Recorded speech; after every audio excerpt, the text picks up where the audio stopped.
how inviting are we for international private business capital to come into India? Because we talk to many people and we hear their concerns that it is really, we need to do a lot to make it inviting country. Yes, what you are saying is correct. But if you were to ask me, have we done a lot in the last 10 years? My answer would be yes. Do we have to do more in the next 10 years? My answer would be yes. If you say in the past, could we have done better? I think there were real, mistakes and shortcomings on our part. Now, from 14, we have started in many cases, especially on the economic field. We have started to rectify, policies which made it hard for people to, not just to manufacture in this country, to employ in this country.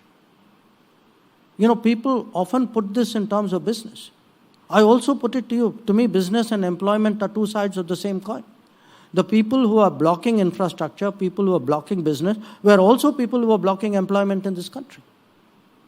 And today, I would say, this is how to become more competitive, how to create, how to bring in jobs, how not bring in yesterday's jobs. We just recently came out of a US visit. For me, one of the big achievements was if we could get 3 world-class companies in America to come and say, okay, India is the place where we're going to go and put up a semiconductor, in one case assembly and testing, in another case it was an engineering, third case it was an HR. That is what this is all about. Yeah, it was a personal delight because Applied Material Factory, I visited only 28 years ago, and the thought that time was that when will we see these things happening in India? 28 years late, but nevertheless, it is a good start. Well, if it is any consolation, I'll give you an even older story. We got a General Electric, the understanding that General Electric would come and make an aircraft engine along with HAL.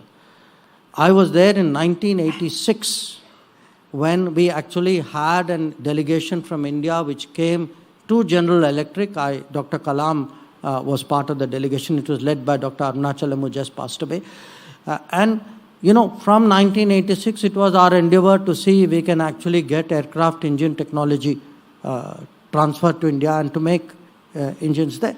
So, yes, a lot of these have been long pending problems, but I think today, look, we are in a very interesting position in the world today. The G20 in many ways symbolizes this. The world sees us today, and if I were to give you 4 or 5 examples, with this whole buzz about Chandrayaan, genuinely, I mean it. People are very excited about Chandrayaan. And the fact that it went close to the South Pole, it was a very difficult mission. If you talk today to people about 5G and say India is today deploying its 5G stack at a very rapid pace. I went through this whole COVID experience. It wasn't just the vaccine. It was equally the CoWIN platform.